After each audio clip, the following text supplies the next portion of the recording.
This is Jason from JW Archery and welcome to my channel. If you're losing points in 3D competition, there's a good chance it isn't your shooting. It's your yardage. Miss a target by just 3 to 5 yards and a perfect shot can become an 8, a 5, or even worse. The good news is that yardage estimation isn't a gift you're born with. It's a skill that can be learned and improved. Today I'll show you practical techniques that can help you judge distance faster and more accurately. Many archers spend years trying to improve their shooting form while neglecting the one skill that often determines tournament scores. The best shooters aren't always the best shot. They're often the best judges of distance. Let's look at the techniques that can help you gain an advantage on the course. Most archers simply look at a target and guess. Top shooters build visual reference points. Learn exactly what 20, 30, and 40 yards look like. Spend time studying those distances until they become familiar. When you approach a target, compare what you're seeing to those known references. Instead of guessing the entire distance, you're making a much smaller adjustment. This creates faster and more consistent estimates. One of the biggest mistakes archers make is focusing entirely on the animal. The ground often tells a more accurate story than the target itself. Look at the terrain between you and the target. Is the ground flat? Does it rise? Does it fall away? Is there a ditch, valley, creek bed, or hill between you and the animal?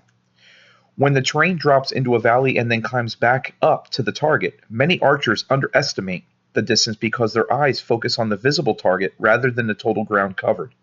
Likewise, if a hill sits between you and the target, the animal may appear closer than it actually is because part of the distance is visually hidden. Pay attention to vegetation as well. Grass, brush, rocks, fallen trees, and changes in terrain can help you mentally divide the distance into smaller sections. The more information you gather from the ground, the more accurate your estimate becomes.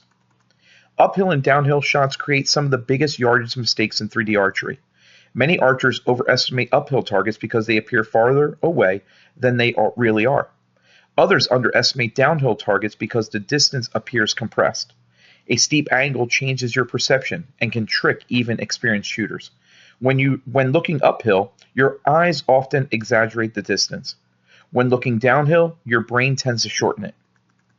The key is to compare what you're seeing to your known reference distances and avoid making emotional guesses based on the angle alone.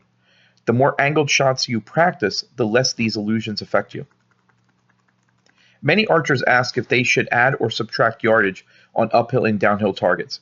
While every course is different, here are some common starting point guidelines.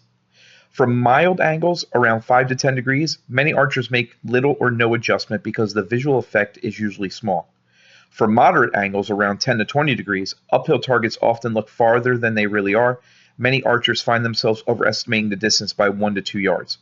Downhill targets in this range often appear closer than they really are, causing some archers to underestimate by about 1 yard. For steeper angles around 20 to 30 degrees, the visual illusion becomes much stronger. Many archers overestimate uphill shots by 2 to 3 yards. Steep downhill shots may cause underestimation by 2 yards or more. The important lesson is not to memorize a formula. It's to learn how your eyes react to different angles. Track your misses during practice and tournaments. If you're consistently high or low on angled targets, you quickly discover your personal adjustment pattern. Lighting creates similar illusions. Dark targets, especially black bears, dark hogs, or animals standing in heavy shade, often appear farther away than they really are.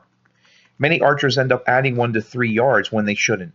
Light-colored targets standing in bright sunlight often appear closer and may cause archers to subtract too much yardage. The best shooters recognize these visual tricks before they ever draw their bow. These are not hard rules, they're starting points. Every target, course, lighting condition, and archer is different.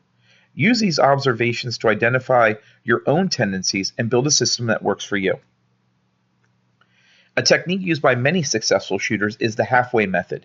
Instead of judging the entire distance, estimate where the halfway point is.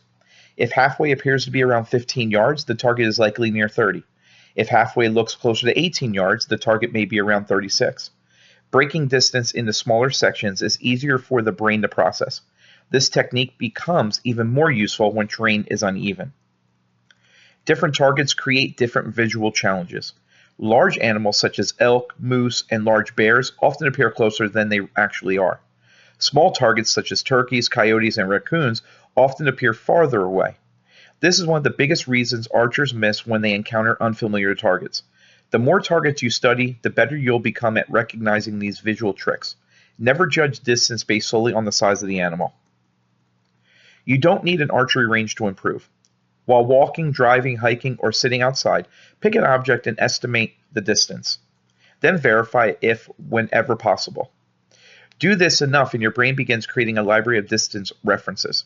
This is exactly how elite yardage judges develop their skill. They train constantly. Many archers make a good estimate immediately. Then they start second guessing themselves. If you've trained consistently, your first impression is often closer than you think. Don't let doubt move your estimate several yards away from your original judgment. Trust your training and make confident decisions. If you want to judge yardage faster and more accurately, focus on these key areas. Build reference distances, study the terrain, recognize uphill and downhill illusions, understand how lighting and target color affect perception, use the halfway method, learn target size tricks, and train your eyes every day. Remember, successful yardage judging isn't about finding a magic formula. It's about understanding the visual clues that trick most archers and learning how to make better adjustments than the competition. Distance judging isn't luck. It's a skill that can be developed by any archer willing to practice. Which type of target gives you the most trouble when judging yardage? Leave a comment below and let me know. If you find this helpful, subscribe and turn on notifications because in the next episode, we'll cover one of the biggest yardage mistakes archers make and how to avoid it. Thanks for watching and see you on the range.